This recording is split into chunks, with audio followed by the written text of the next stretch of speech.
Intro music. Overview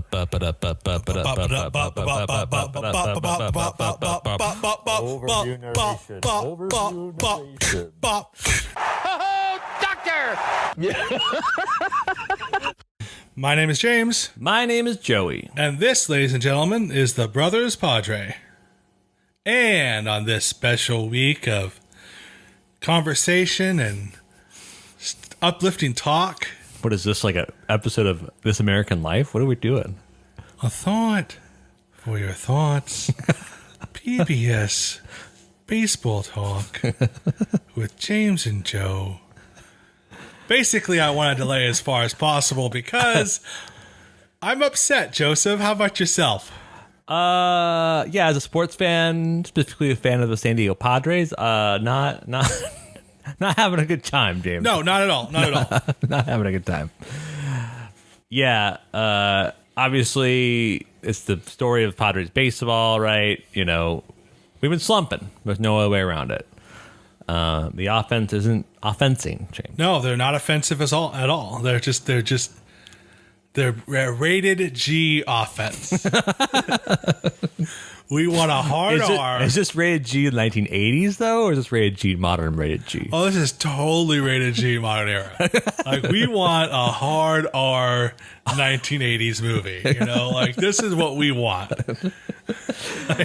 Yeah, it's just a little summary. The Padres started a road trip this, 4 days ago, and we're currently sitting 1-3. Not super good. Lost 2 down towards the Mets, and then we lost yesterday in Coors Field to Austin Gomber. Who, to be fair, they did trade for Austin Nola, so... No Arenado. No, sorry. Anyways. We trade for Austin Nola. I know. Anyways, no Arenado. So, you know he's a decent pitcher. He has pedigree. If he was on any other team, he would be a better pitcher. Yeah. But we were still in Coors Field, the best home run park ever, and we could only hit one home run. Yeah.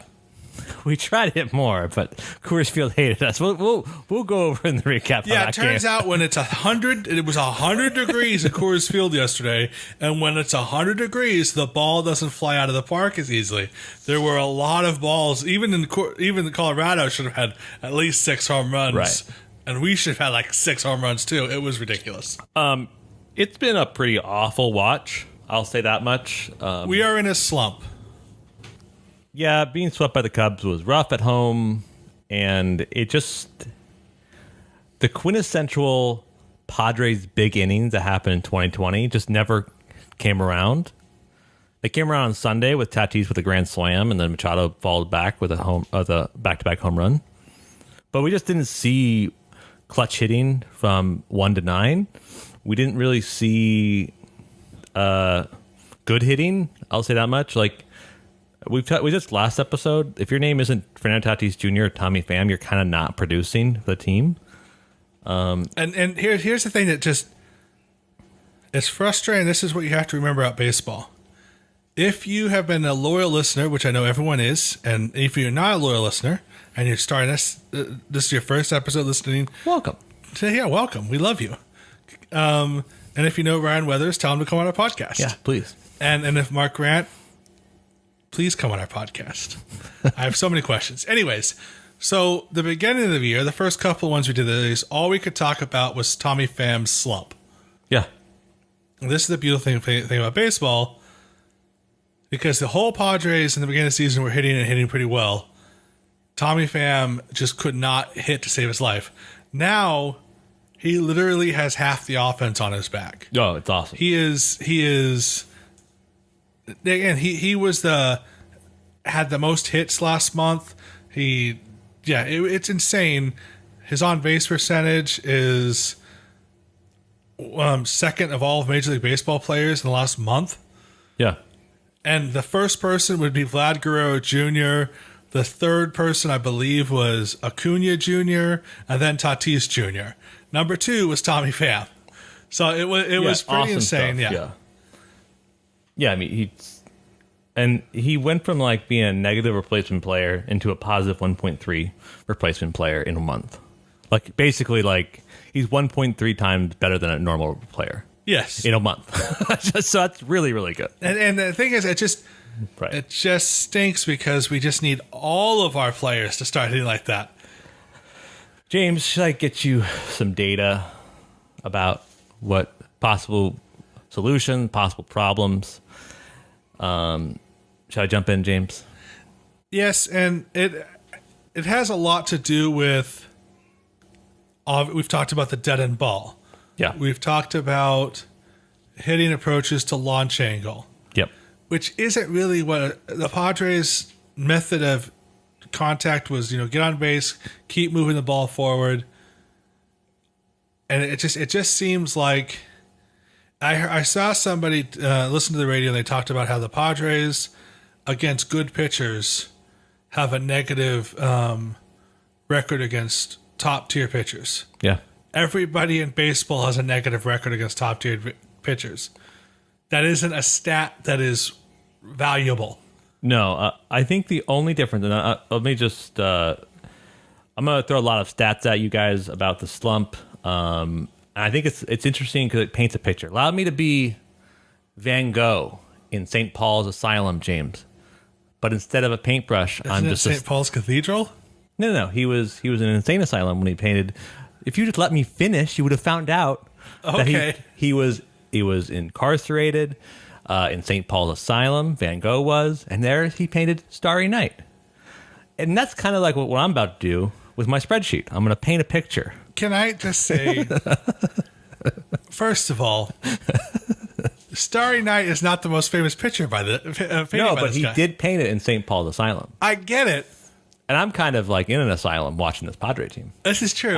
I had all of these loose ends tied up, but you so rudely interrupted my I'm sorry. Analogy. Continue with the art history lesson that everyone tuned in for Brothers Art.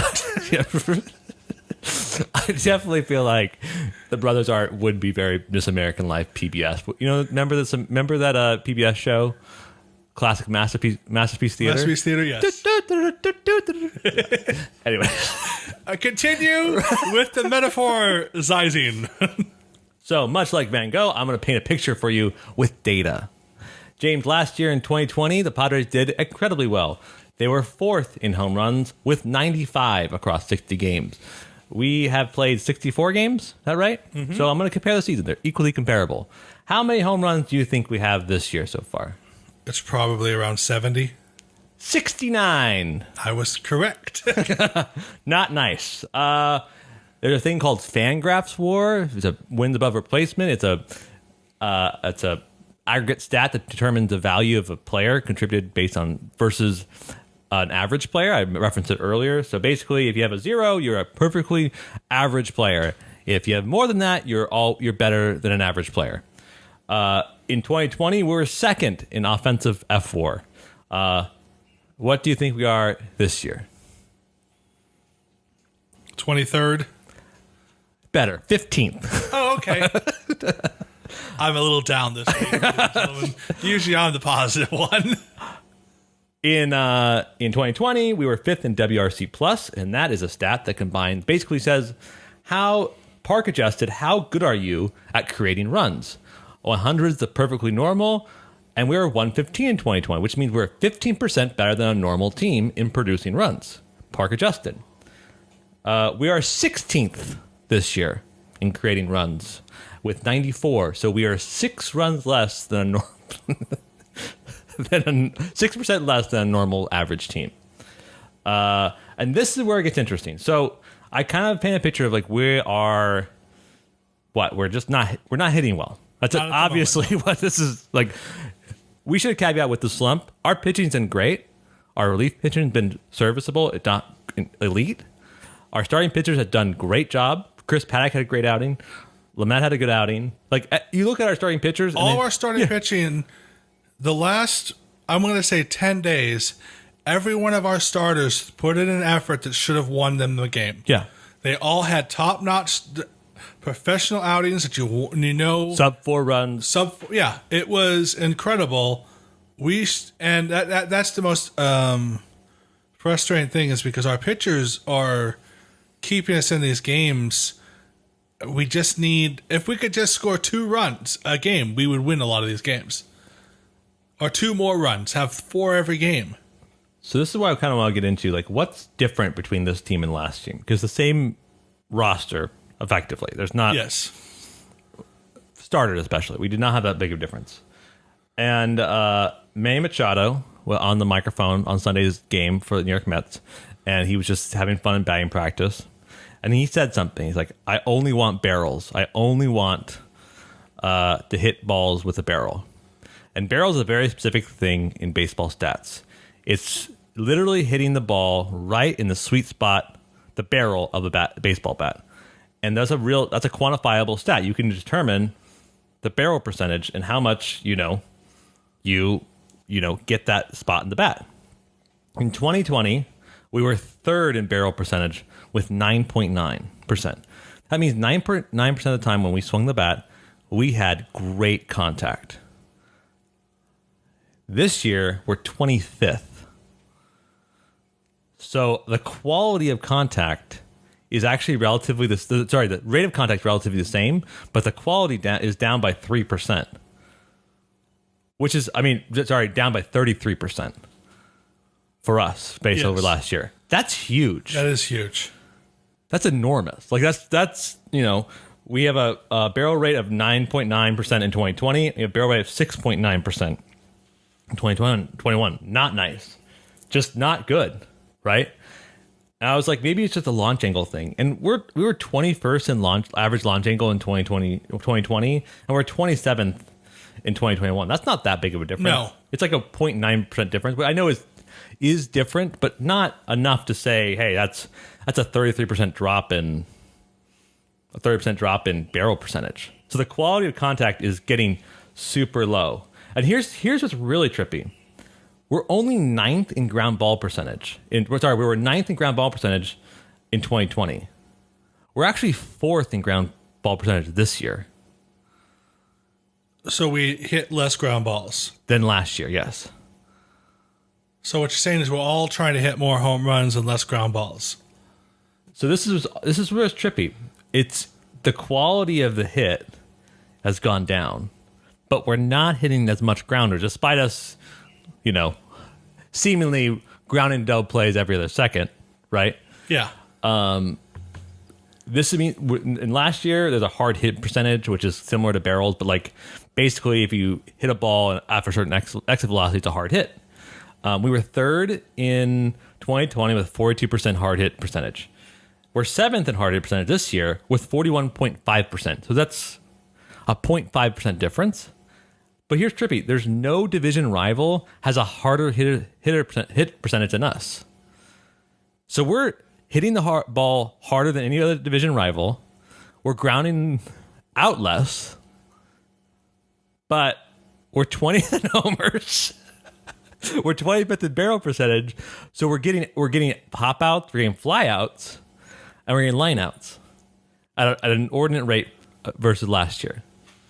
Because I thought, look at this, that I was going to find our ground ball percentage. Would you have thought the same thing? Yeah, I would have too, yeah. That we would have had a huge surplus of ground ball because we see so many double plays. But we're actually, it's not, it's just not So that. is it basically everyone got what Tommy Pham had at the beginning of the year, just unlucky hitting the ball to fielders every time they swing the bat? I think what's happening is the ball's deadened. So we're getting a lot of warning. The joke was Padres had warning track power the first month, right? Yes. There is a bit of a difference because the 2020 season started later, so it was warmer later, right? So I'd be interested once July ends to do June, July, or rather when August ends, July, August, compare that to the 2020 season. Well, we see comparable results where like these fly balls that would have been homers in July aren't homers in April, right? That's true, yeah, because the weather changes. Right. It's just it's really trippy to me. I think it's the ground ball percentage isn't enough of it's still very high. We're still in top 10 both season. That's not good either way, right? But it is interesting that it's not that big of a difference.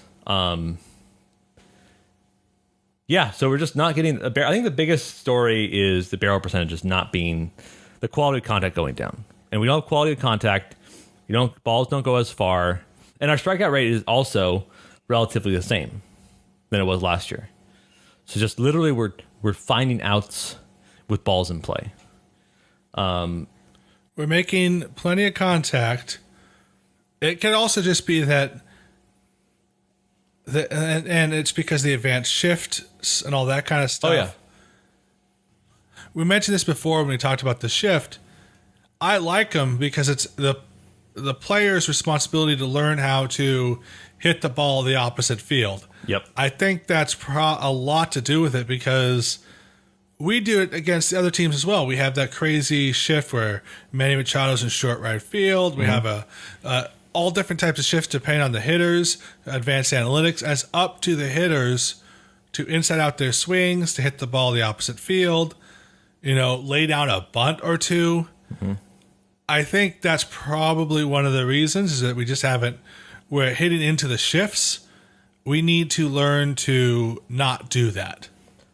I think it's so there is a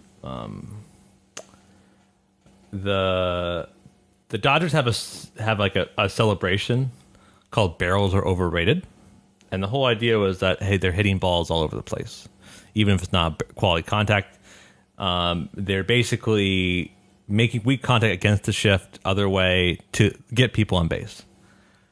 I have a hitter. I don't know much if I like that philosophy per se, because I think that in general, if you have good contact, big hits can come from that. Right, I just think it's a better philosophy, especially considering the way pitchers are pitching, right? However, I think you're not wrong because you see these guys and they look like this is in the land of I don't have data to back this up, but it looks like they're trying to drive breaking pitches at a much bigger clip. And the reason why I say that is because the pitch mix against us. We've now seen, so like every year, Fangraphs tracks the percentage of pitches pitched to us and any other team. We've seen 0.4% less fastballs in 2020, but we've seen almost 2.6% more sliders. And that's a big difference because you kind of see the Padres, Tatis strike out all the time against sliders outside. Like it's one of the biggest, I would say, weaknesses, right? Sliders that start in the edge of the zone, go outward, and you just swing and miss. And what I see a lot of times is the Padres are really getting on top of breaking pitches. And it's chopping, like hitting the crap out of them, but just not getting great contact and either chopping them downward in a more downward plane or just completely whiffing it. And that's just kind of like armchair whatever. But I think I mean, more sliders. We're seeing 0.7% cutters. The curveball, we're not seeing that big of a difference, and neither in changeups. But it looks to me the Padres are driving pitches that they shouldn't be driving. They should be more selective. And I have one more thing, and I'll let you all get off the stat train after this. I think the biggest contributor to our losses is Eric Hosmer, and I didn't quite believe it until I looked at the stats, and it's pretty bad. He's sporting in last year had a 0.9% wins above replacement. This year he's negative 0.5, so he's 114 less of a player, 1.4 less of a player than he was last year. His ground ball percentage has increased this year, and last year he was a huge contributor. He does have a skill of being 2 outs, run in scoring position. He does get good pitches and he selects it, but in normal at bats he is not being selective enough in pitches. He needs to be way more selective. And I didn't realize this, but in this year he had an interview. Are you familiar with this interview? He said no. And someone asked him about his evolution of the player. He says, and this is a quote from San Diego Tribune. I think that's where I've gotten to the point right now. I don't fight it anymore. I accept the game for what it is. I know the game is viewed a different way now by people from outside. I'm just done fighting stuff. I know what I bring to the table for my team. That's where I'm at. If that's not good enough for the organization, I'm sure my playing time will adjust accordingly.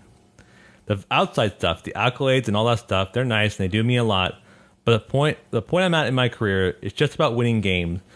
And I know my teammates know how valuable I am to this team. That's all that matters to me. So he's literally seeing an increase in ground ball percentage, and he has now a lowered weighted run created score. So he doesn't create runs, and he grounds out a lot because he's being himself. And I'm sorry, you can't look at the game. Like, if your personality is in being yourself as an athlete is to perform worse, then don't be an athlete. I know I'm like going very hard at Hosmer right now, but like this, you don't have any business of saying these things and then not being selective on pitches. Because we all saw last year where you did not swing at pitches down the zone unless you knew you could drive them. And now this year you're being like, low in the zone, I'll just ground out, please. No, we need launch angle Hos again. The launch god. We need him back. We need double power Hosmer. Right. We need a guy that can knock it over, at least over the infielders' heads. Right. And I know he led our team last year in hits. This is the thing that to me, you can't, like, I know people are reading a lot, and I'm reading a lot into this. He has to step up. He is viewed by the organization for a long time as being an all-star. Right? All-star, World Series, right. Victor. That pedigree. He needs to select his pitches because we can't have the ambition that we had at the beginning of the season, which is like, oh, we're going to be a World Series team with a guy that says, I'm just going to be myself and I know the value I bring. No, you have to be more valuable than the value people perceive you as. That's how this all works, right? None of this like feel sorry for don't feel sorry for yourself because no one understands you. Like I like what he brings to the Padres, but you cannot start saying things like I'm just going to just be who I am. Like no, hit the ball in the air more. Be the person that isn't a negative replacement level player, because what that means is he said, if I'm not good enough, I will see my playing time adjustment accordingly. I'm sure that's going to happen. That's what he said. Right?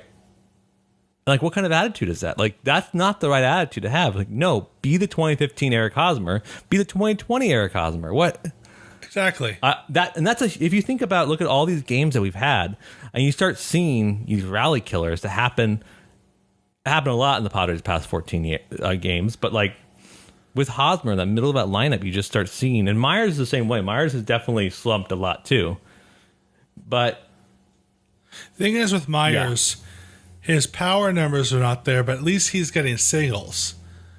I think Myers is above replacement level player right now. Yeah, he'll get a hit he'll still get a hit every game. Yeah. It's not a big hit, it's a single. The problem with him is he'll get a single when there's nobody on base and they can't drive him home. Right. I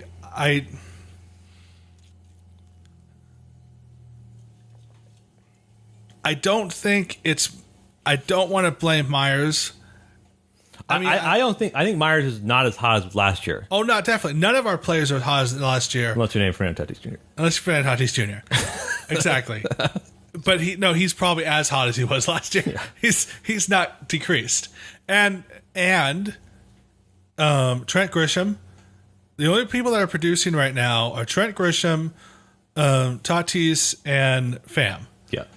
I think we just have to. It's just a little frustrating because yes, Hosmer is middle of the lineup,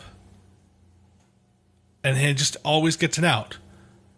Grounds out, and behind, and they've had Will Myers batting sixth most of the year, and behind Will Myers. They've put Kim. They've put Webby Rivas. They've put Cronenworth. Okay, Cronenworth is probably the best person he's had behind him all year. Right. and he's still been getting hits, but there isn't a threat behind No. Myers. If there was a threat behind Myers, maybe he would see better pitches. Because if you knew that Machado or Tatis was behind Myers, you'd Right. probably pitch to him a little bit better. I just need to know, like, I just have to see from this team, because we're now 4 games behind the West, the Giants in the NL West. I know there's 97, 98 games left, so it's not the end of the world. But this team, as it stands right now, if this was the team going into the playoffs, I would have no hope in them. I agree. Because you're telling me a good team can't hit good pitching? Because you're going to face good pitching every single game in the playoffs. Right? You just are. So you're going to tell me you just can't get hits against good pitchers until the 7th inning, 8th inning, 9th inning? That's not good enough. That's just not good enough. And you need to have people that are role players that have been in the organization for a while step up. I need to see exit velocity and launch angle from Eric Hosmer, right? And Myers is turning around, and you're seeing all of these. There's a lot. It's not that the only guys, but those are guys, like, they are the 2 guys that have been around forever, and that the expectation is you do perform those things. Jake Cronenworth is a sophomore, really, 2nd year of the league. If he does not perform well, I'm not going to ride him as hard. But Eric Hosmer, you were hot. He's a sophomore that's hitting better than Hosmer and Myers, who are both former All-Stars. Cronenworth's leading their team in hits, remember? Yeah. So, yeah, that... I don't know. I think I looked at the past few days and I was like, oh, there's a lot of big moments that everyone kind of suffered in. Like, Machado grounded plenty of double plays. Cronenworth did too. So did Trent. But those are guys that are still pretty young. You just have to see more from Hosmer and Myers. And Myers, I think Myers is turning around. I am more comfortable at a bat with Myers in it. Right. Because also, remember, Myers will work into a walk. Yes. Hosmer's not even walking. Yeah. And the thing is, like, we know Hosmer can do this. Will Myers has 6 walks. And let me scroll all the way down to see how many Eric Hosmer has. 5 walks. All year? Sorry, my bad. 4 walks for Hosmer and 4 walks for Myers. All year. All year. I'm sorry then. That's inexcusable. I would have assumed otherwise too. That's inexcusable. I don't know. That's one of the weird things about okay, so this will make it feel better. Walk percentage. Eric Hosmer 7.5%. And Will Myers has a 10.4% walk percentage. Eric Hosmer 7.5% walk percentage. So yeah, you're all right. Will Myers does walk more in the percentage of his at-bats. So your gut was right. Okay. They may have the same amount of walks, but based on plate appearances, Will Myers actually walks more. Because I think it's more competitive at-bats. I think Myers is a way more competitive at-bats. He is a way more competitive bat. He's seen more pitches. I don't know. Anyway, so this is one of the things, and we've talked about this plenty of times about AJ Preller will trade people. Yep. We're gonna and we have to, because we can't. We're currently a playoff. We're not a playoff team right now. With this current vibe, no. We need some sort of thing to turn it around, some sort of spark. We saw that last year with San Diego. Everyone started contributing. I think what we need to do, we need to trade for hitters. That's what has to happen. I think we need some sort of different at bat. We need Joey Gallo. He strikes out a ton. He does have launch angle. There are other players out there. Mate from the Marlins is available apparently. Yep. I would rather trade for 2 bats than 1 pitcher. Like I would love to see Max Scherzer on our team, but I think our starting lineup is clearly elite. Starting pitching, yeah. Starting pitching. Yep.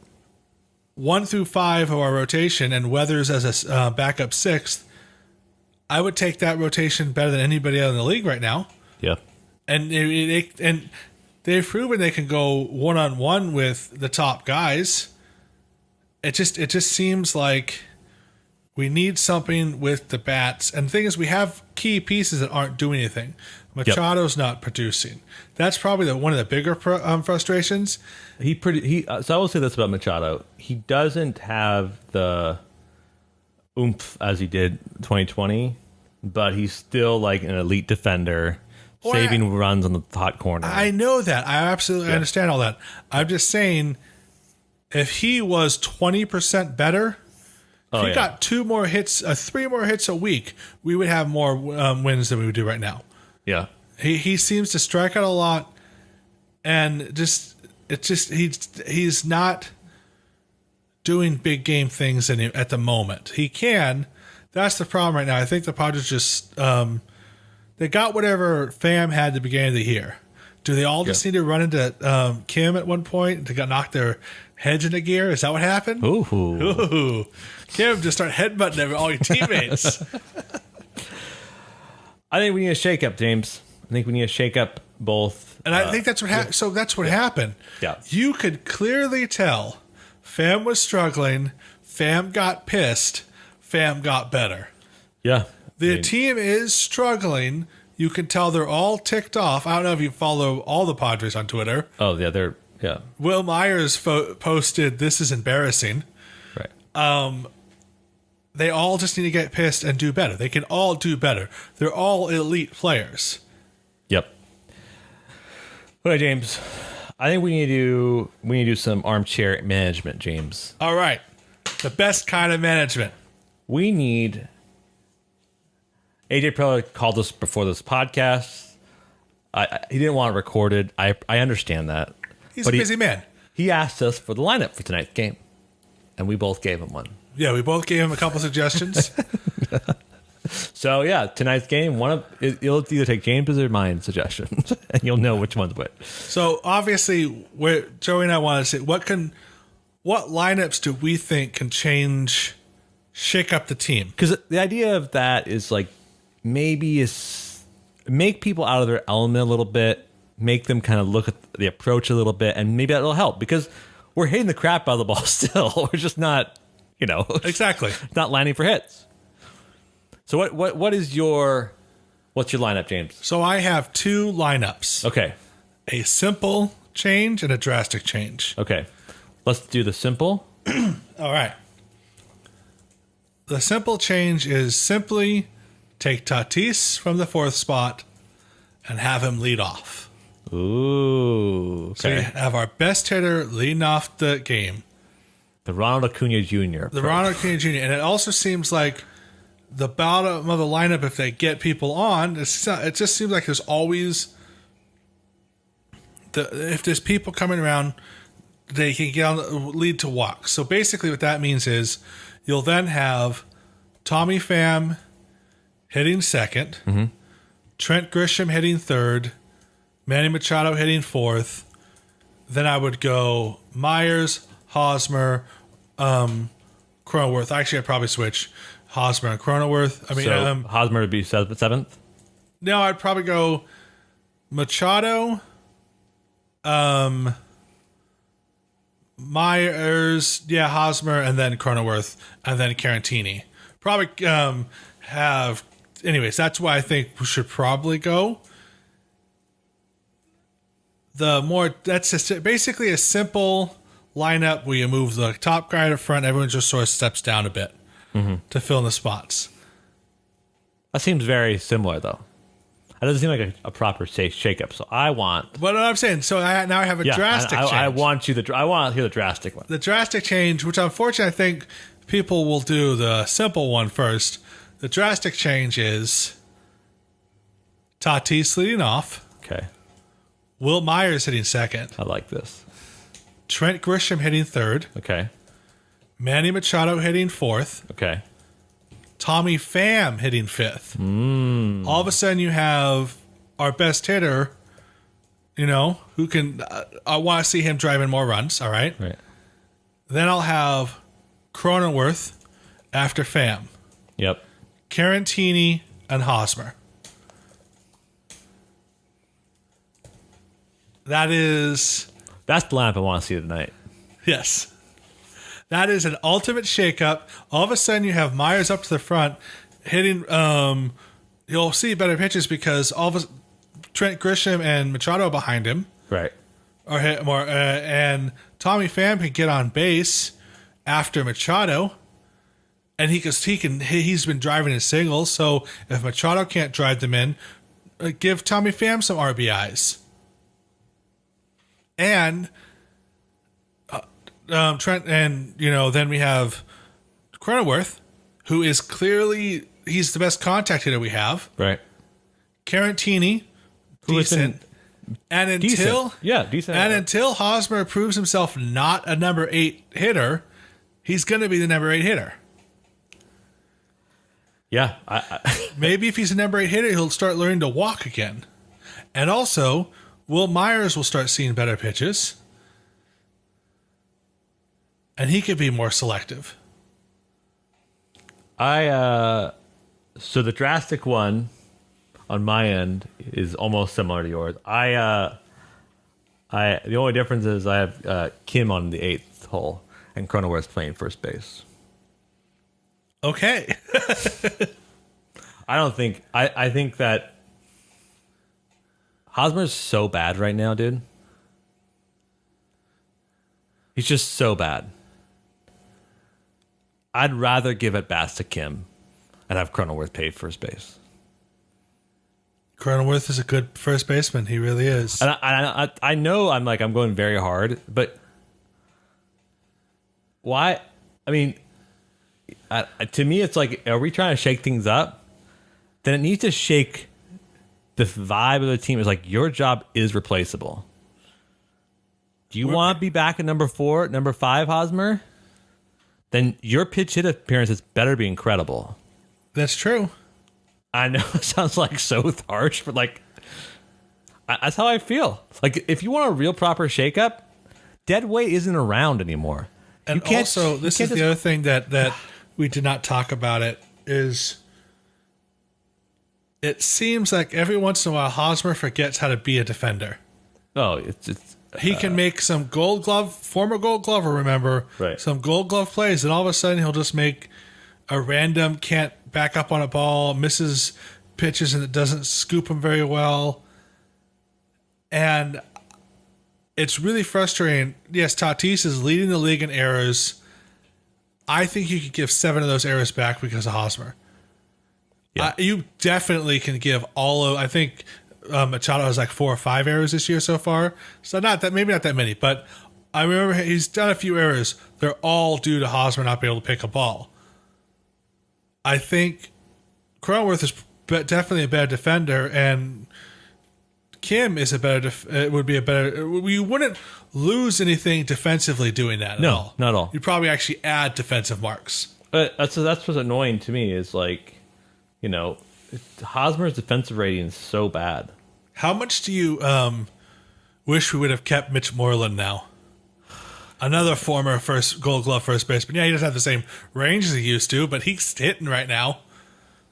Man, I don't know. It breaks my heart a little bit because I think you just know the capability of Hosmer. I want to eat humble pie stuffed with crow, deep fried in whatever other food illusion about.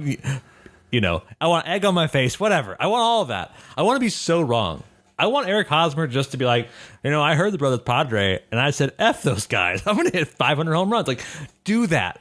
Prove me wrong. But until that time comes, this lineup that you just presented, which is, basically mine, except I think that Kim bats 8th, that needs to happen.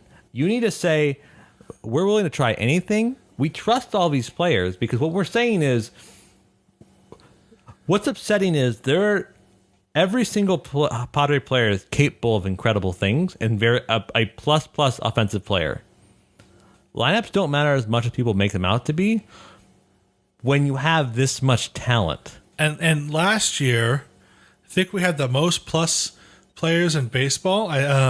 7 of our guys were above wins replacements. Yeah, I mean, Hosmer and Myers were Hosmer was like on the line, but Myers was better than Moore at the plus Moore. Tatis, Machado, Grisham, Myers, Cronenworth, Profar, Hosmer, Nola, and Ty France were above replacement level. Yeah, I mean and two of those guys, like one of those guys got traded in the middle of those. Yeah, so basically traded for the other. So 8. To put them both together, that's 8 players. It's just It is frustrating. I think that's what. It's. I think that's what has to happen. Absolutely. there has to be some shakeup. There just has to be. Yeah. We have to see it sooner rather than later. Definitely. I think a shakeup like this is far simpler than going out and getting 2 bats quickly, because that's a process.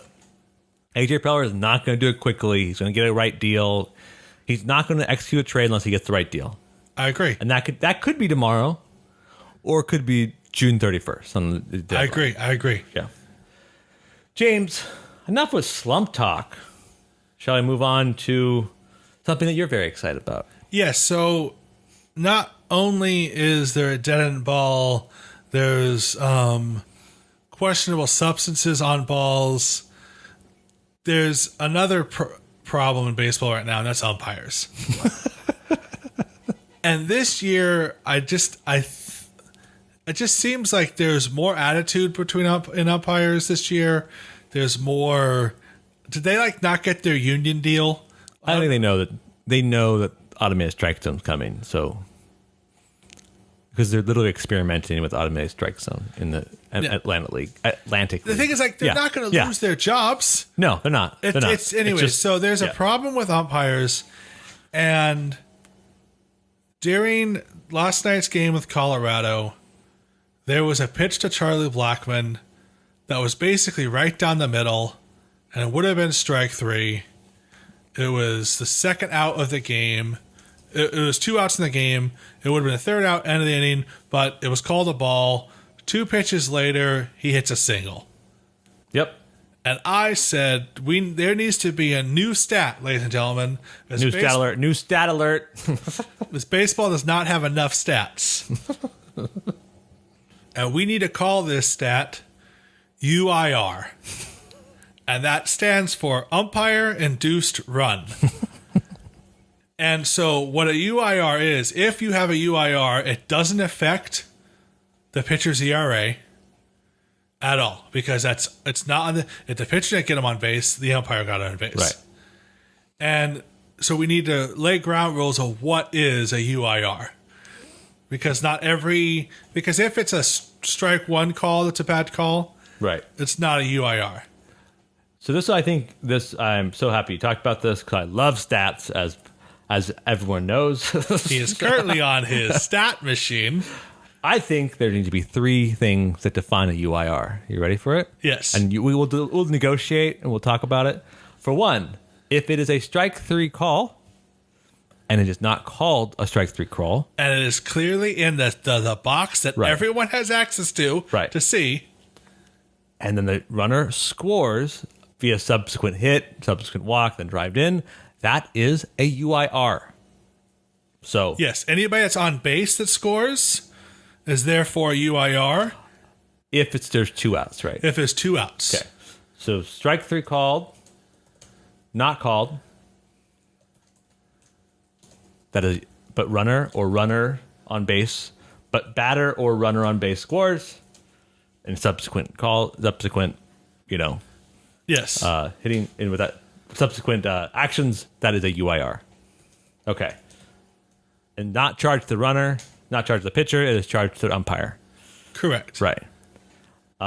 Secondly, I think that if bases are loaded and it's a strike 3 call is called ball 4, that is a ball that's called strike 3, that's a negative UIR.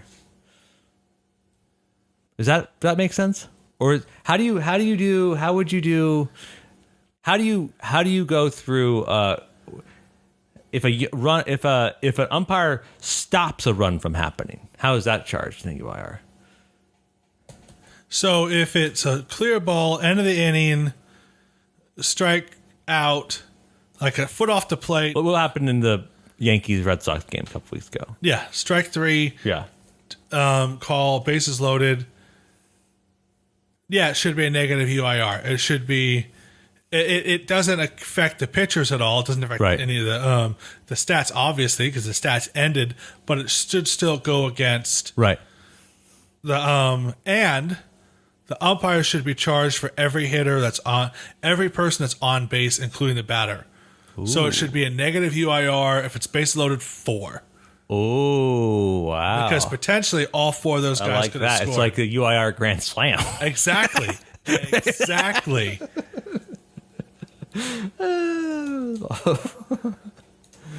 I like that.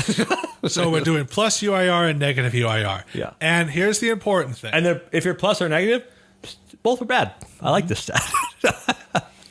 If there's 2 outs and the umpire does not call strike 3, right, and it's a bad call, and it's like a 2-out rally, right, from that moment, every run scored is a UIR. Oh. So if there's a 7-inning, 2-out rally, all 7 runs, because it could have ended on that bad call.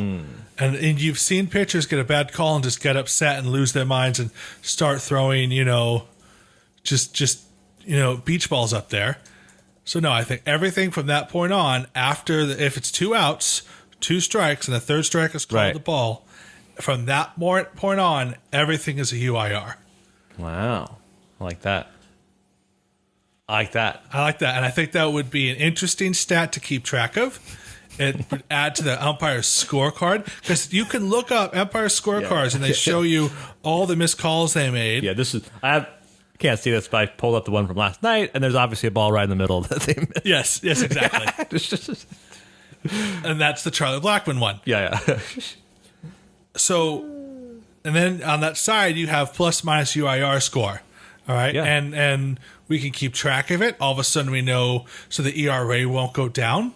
Because if you're a pitcher and you give up and you throw a pitch right down the middle, and all of a sudden then you give up 4 hits, your ERA, that's not fair. Yeah. That's not fair, because that's not your fault. I think you were forced to throw another pitch because this guy needs glasses. I think we should maybe separate into 2 stats, and we'll formalize this and tweet about it. Maybe URI plus and URI negative. URI negative is maybe the ones in which strike run keep happening, and plus is you stop runs from happening. Here's what I'm really worried about. Want to know what I'm really worried about? Okay. I'm worried that, I don't know, I'll just pick a name out of, I don't know, Angel Hernandez. Let's just pick him out. Random name. Random name. Not attributed to his performance at all. Just a random, completely random. Let's say one game he gives up 7, he allows 7 plus URR. He allows, the strike 3 called, but a 7 inning, but it would have been a strike 3 call. He doesn't call it correctly. The guy gets on base, and there's 7 runs that happen from that. That's a 7 UIR.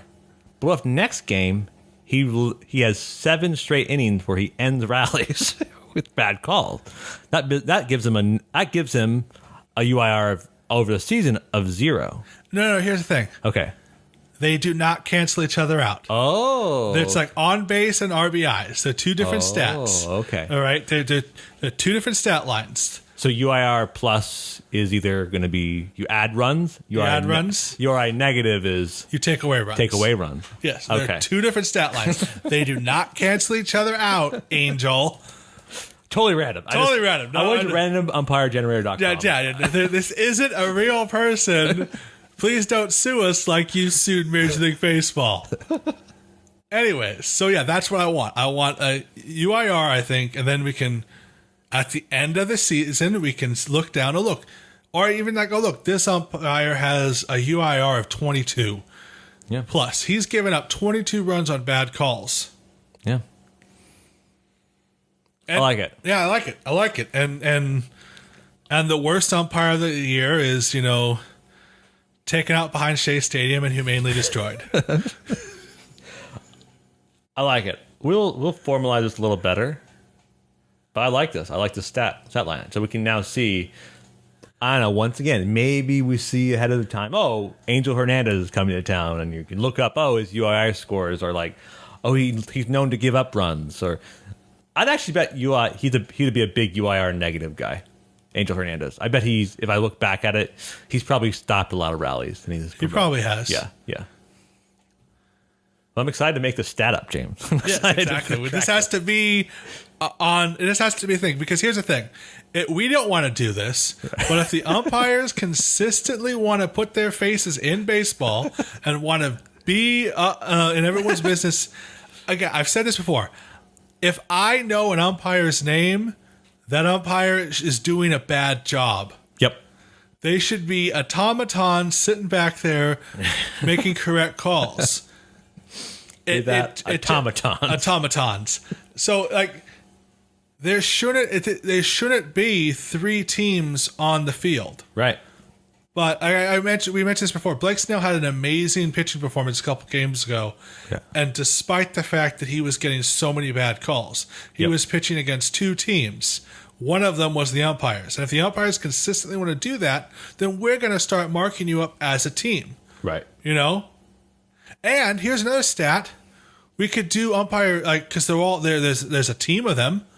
Here is this individual player. Here is the team's UIR. Ooh, team UIR. Ooh, I like that. Nice. Yeah, exactly. And we should maybe do a defensive UIR, but that's a little bit harder because that's tougher. I think that's like version 2. It's version 2. We have to work that one out. I'll have to work this one out a little bit. I might even make a website about it. That'd be fun. That would be fun. And so you can track your favorite umpire's UIR. The more it is 0, the better umpire you are. Exactly. You don't want to see someone with a 30 UIR over the season. That's awful. Exactly. That is a terrible stat to have. And it's just ridiculous. And I think that has to happen because, once again, if the umpires want to be a team, want to, have their voices heard and show up managers and players and they want to be just as famous as everybody else, they get statted like everybody else. Yeah, I like that. James, we need to make this happen. I'm very interested in making. I'm very interested in making this happen. We'll formalize it a bit more and tweet about it, the more formal rules. But I think we're onto something. Some really hard hitting stuff. And once we get more formal rules, we'll talk about it again. But yeah, this is a stat that has to happen. It has to be. And if people track things like WAR, which wasn't, nobody even knew what WAR was 2 years ago. Now it's like the only thing people care about. And when it's just so now, this is a stat that has to happen. Yep, I like it. James, we have to talk about it, because that's basically what our podcast is nowadays. And here's the problem with this next topic. We promised we wouldn't talk about it. We said, loyal listeners, I said last time we talked about... Was it literally last week? It was last week. It was last week. I said, I don't want to talk about this until something happens. And I thought we had a 2-week reprieve, an armistice, as you will, until later times. But we are calling this one Revenge the Sticky, for real. Major League Baseball sent a memo to all teams about how they're going to monitor foreign substances. The reason why we're talking about this so much is that this will have a dramatic impact on the game, as we talked about in previous episodes. So you know our opinion about it and how it will happen. But basically, they are putting in a rule where no foreign substances are allowed on the ball.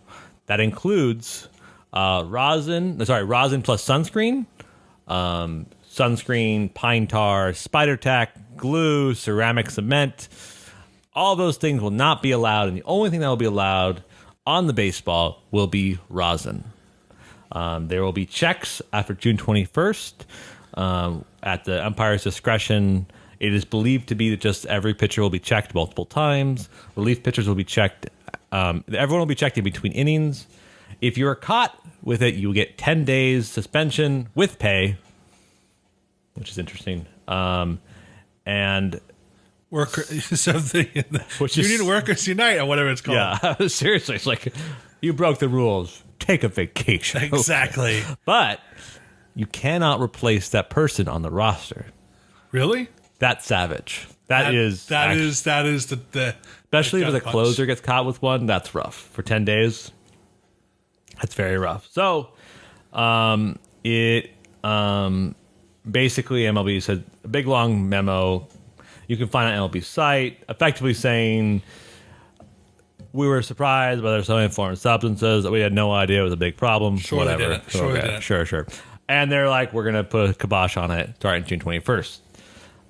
So yeah, on June 21st, there'll be checks in between innings, and clubs will be held accountable for any substances found in the clubhouse dugout, and that's kind of it. So we know what's going to happen. Umpires going to start checking June 21st, and then we start seeing which one of our players or other players aren't using, because there are certain clubs in the NL West that have very obviously stopped using Dodgers. it, and yeah, just haven't had great amounts of success. The pitchers are still fine. Here's the funny thing: it's like Dodgers have obviously stopped using some of it. Their spin rates are down, but they're still fine pitchers. Well, that's it. It's not, Trevor Bauer is still a fine pitcher. yeah, Trevor Bauer was always a good pitcher, and that's the thing. It's like it made really good pitchers awesome pitchers, and it Right. made medium pitchers really good pitchers. Right. So what's interesting about this, and I'll tie it back to the first topic, this might be very helpful for the Padres. Yes, because all of a sudden spin rate is down, sliders are less sharp. Yep. And all of a sudden, those sliders that are start in the middle of the zone that end up outside the zone from Tatis Jr. will end up 490 feet away. Exactly. On the flip side, our starting pitcher, like sunscreen rosin, is a really interesting one because everyone kind of uses it, and it's going to be very hard to police that. It's going to be very hard to police that because everybody has sunscreen on it. And that right there, I think, is going to be the biggest pushback, because you're going to have somebody like Dustin May, who is, When he comes back, who's the palest human being on the face of the planet. He will... No sunscreen for you. No sunscreen for you. Burn. No. Enjoy your skin cancer. Oh, so like, again, it just, there's going to be pushback on that, because every pitcher's going to be like, well, okay, do you want me to get sunburned? Melanoma is a thing. I mean, Yep. so that's the thing I think there'll be a pushback for. And sunscreen rosin, you can't not have that happen. How does that even look on a baseball? How would you tell that you... I don't know. Whatever. I don't know how you can police that. There's going to be a little chemist on the side. The guy's like on the Q-tip. He's like, I know, Bunsen burner. He just like puts the ball and melts it down. And yeah. Jerry Blevin, former pitcher on Twitter, was saying basically, he's like, I wish they would have allowed for some approved substance to help with grip. But he says what's going to happen now, he predicts you're going to see pitchers throw away tons of balls until they find one that feels good. Because the big thing is so pitchers are allowed by their discretion to say, hey, give me a new ball. Doesn't it feel good? Yeah. He said that there are differences. Some balls feel slicker and some feel stickier, just because some may have been in storage for longer or whatever. So he predicts you're going to see a lot more pitchers be like, go through multiple balls before every single pitch. Makes sense. Right. Also, you've seen that before. Right. And like I said this before, I don't care what they decide to do. Yeah. Whether they decide to allow foreign substance, their own, licensed foreign substance, which is a big marketing misstep anyways. MLB licensed sticky substance, or go hard like what they seem to be doing now. I just want them to make a decision and go with it. If this happens and we start seeing pitchers getting in trouble and things happen, I'm happy with it. I would have been happy if they just gave all their own licensed sticky stuff.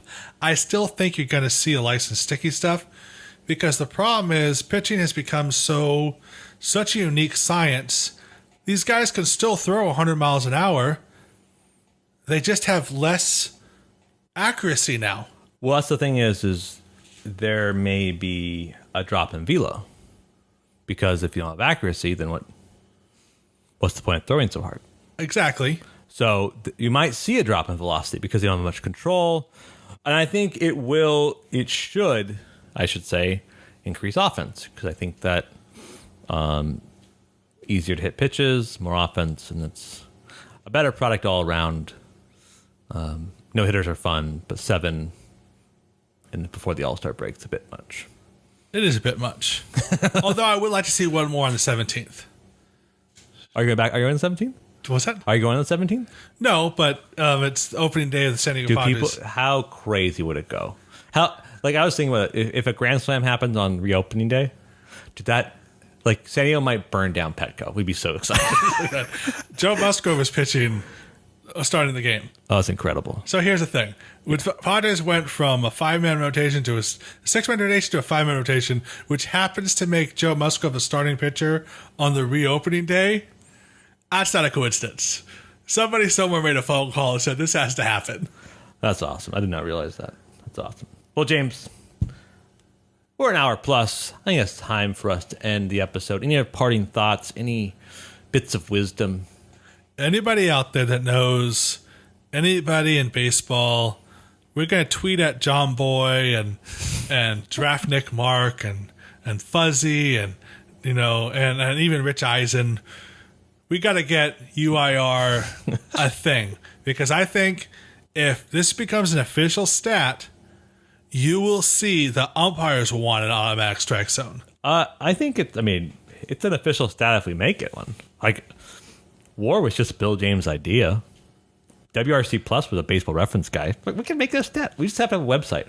That's the difference. Website that as a filterable field. I'm on it, dude. I'm on it. Okay. I'm on it. All right. We'll get back to you on this, ladies and gentlemen. Thanks so much for listening. Remember to follow us on Twitter at Brothers Padre. We're on YouTube. We're on Spotify. We're on all the podcast apps. You know that. You're lovely. You're beautiful. You're our listeners. And until next time, go Padres. Go Padres.